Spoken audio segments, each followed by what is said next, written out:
Hi friends, you're tuned with Be a Winner and going to learn an interesting and important poem, VOCATION. The poem VOCATION is written by well-known poet Rabindranath Tagore, who was honored with Nobel Prize for his great creation Gitanjali. प्रस्तुत कवितेत एका छोट्या मुलाच्या मनातील सुप्त इच्छांना वाट दिली आहे. बंदिस्त जीवनाच्या सुरक्षित वलयातून बाहेर पडून स्वच्छंद जीवन जगावे ही एका लहान मुलाची भावना कविता प्रतिबिंबित करते. रवींद्रनाथ टागोरांचं बालपणीचं जीवनसुद्धा मुक्त नव्हतं.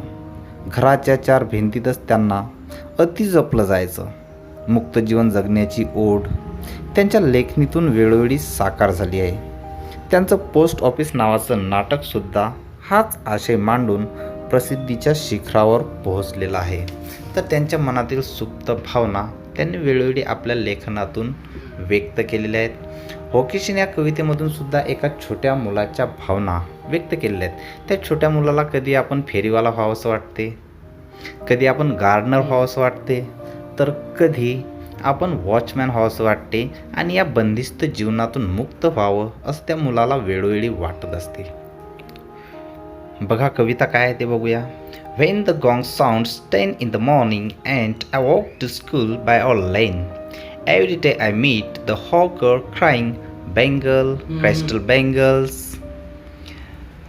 म्हणजे जेव्हा घंटेचा आवाज येतो सकाळच्या 10 वाजता आणि ज्यावेळेला मी शाळेत जात असतो आमच्या गल्लीने लेनमधून, एव्हरीडे प्रत्येक दिवशी मी भेटतो एका हॉकरला आणि जो हॉकर नेहमी म्हणत असतो बँगल्स, क्रायस्टल बँगल्स, आपल्याकडे जसं बांगड्या घ्या बांगड्या असा आवाज जसा म्हणतो तसाच त्या बांगड्यावाल्यांचा आवाज या मुलाला दररोज येत असतो.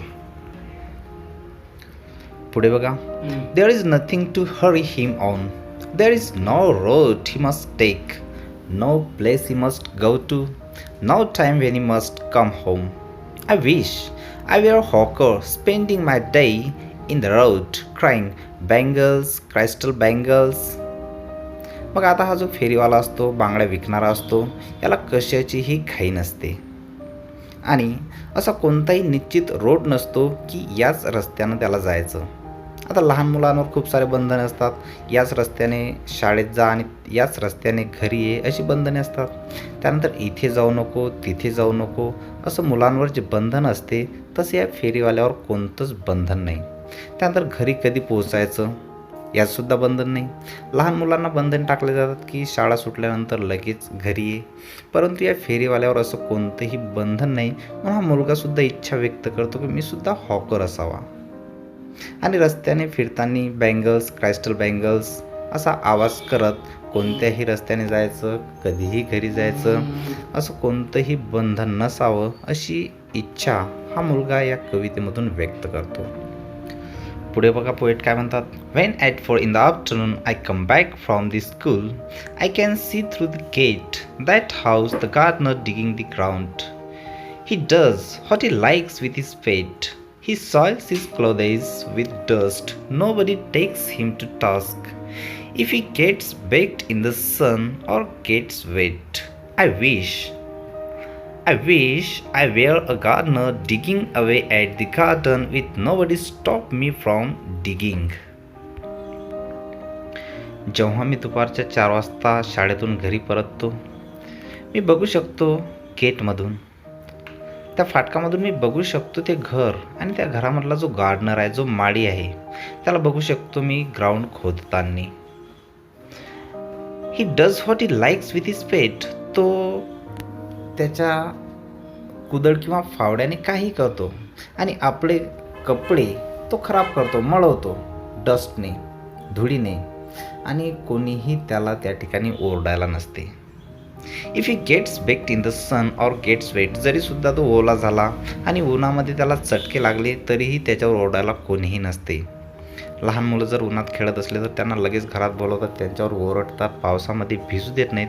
परंतु हा जो माळी आहे याच्यावर कोणतेही बंधन नाहीत. त्याने कपडे खराब केले, उन्हामध्ये भाजला किंवा पावसामध्ये ओला झाला तरीसुद्धा त्याच्यावर कोणतेही बंधन नसतात.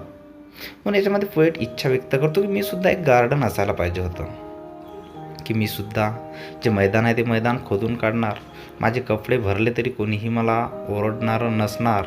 मी पावसात भिजलो किंवा उन्हात भाजलो तरीसुद्धा मला कोणीही बोलणार नसावं, माझ्यावर रागावणारं नसावं, अशी इच्छा याच्यामधून पोएट व्यक्त करतो. पुढे पोएट म्हणतात, just as it gets dark in the evening and my mother sends me to bed. आणि संध्याकाळी जसा अंधार पडतो आणि संध्याकाळ होते, माझी आई मला झोपण्यासाठी पाठवते. I can see through my open window the watchman walking up and down. The lane is dark and lonely, and the street lamps stands like a giant with one red eye in its head. The watchman swings his lantern and walks with his shadow at his side and never once goes to bed in his life. आता संध्याकाळ झाल्यानंतर माझी आई मला झोपायला पाठवते, त्यावेळेस मी माझ्या खिडकीतून बघू शकतो म्हणतात एक वॉचमॅन की जो इकडे तिकडे जात असतो, समोर जातो आणि समोरून परत येतो. आणि त्यावेळेस ती जी गल्ली असते ती गल्ली अतिशय निर्जन असते आणि अंधारलेली असते. आणि तो आपल्या हातात एक दिवा घेऊन जात असतो, एक कंदील घेऊन जात असतो. And the street lamp stands like, रस्त्यावरचा जो स्ट्रीट लाईट असतो तो एखाद्या राक्षसासारखा, एक डोळा असणाऱ्या राक्षसासारखा तो चमकत असतो. आता giant with one red eye हे जे आहे हे reference to a character from Greek mythology. होमर्सच्या ओडिसीमधलं हे घेतलेलं एक कॅरेक्टर आहे की जो एक राक्षस असतो आणि त्या राक्षसाला फक्त एकच डोळा असतो, अतिशय बेसूर तो राक्षस असतो. पुढे बघा, the watchman swings his lantern and walks with his shadow at his side. हा जो वॉचमॅन आहे, वॉचमॅन हातात कंदील घेतो आणि हात हलवत तो निघत असतो. जसा तो हात हलवतो तसा त्याच्या हातातील कंदीलसुद्धा हलतो आणि त्याची सावलीसुद्धा त्या कंदिलामुळे हलत असते. आणि या छोट्या मुलाला वाटते की हा जो वॉचमॅन आहे हा कधीही झोपत नाही, पूर्ण आयुष्यभर तो जागाच असतो. आणि या मुलाची सुद्धा इच्छा, I wish I were watchman walking the street all night. मी सुद्धा या वॉचमॅनसारखा या रस्त्यावरून आयुष्यभर भटकत राहावं, आयुष्यभर फिरत राहावं, अप अँड डाऊन करत राहावं. आणि कशाचा पाठलाग करत, chasing the shadows with my lantern. जे ध्येय आहे, निरर्थक ध्येय आहे, इमॅजिनरी ध्येय आहे, काल्पनिक ध्येय आहे, त्या काल्पनिक ध्येयामागे मी सुद्धा फिरत राहावं. या ठिकाणी सावलीचा पाठलाग किती केला तरी सावली पुढे पुढे जात राहते, सावलीला कोणीही पकडू शकत नाही. तसंच जे ध्येय आहे हे ध्येयसुद्धा काल्पनिक ध्येय आहे लेखकाचं, कवीचं. तर या काल्पनिक ध्येयामागे मी सुद्धा धावत राहावं असं कवी रवींद्रनाथ टागोर आपल्या व्होकेशन या पोएममधून व्यक्त करतात. बघा, या कवितेमध्ये 3 दिवसामधले 3 कालखंड व्यक्त केलेले आहेत, सकाळ, दुपार आणि संध्याकाळ. तसेच माणसाच्या जीवनातसुद्धा 3 कालखंड असतात, बालपणीचा, तरुणपणीचा आणि म्हातारपणीचा कालखंड. तर रवींद्रनाथ टागोर यांच्या ज्या कविता आहेत यांना स्पिरिच्युअल टचसुद्धा आहे.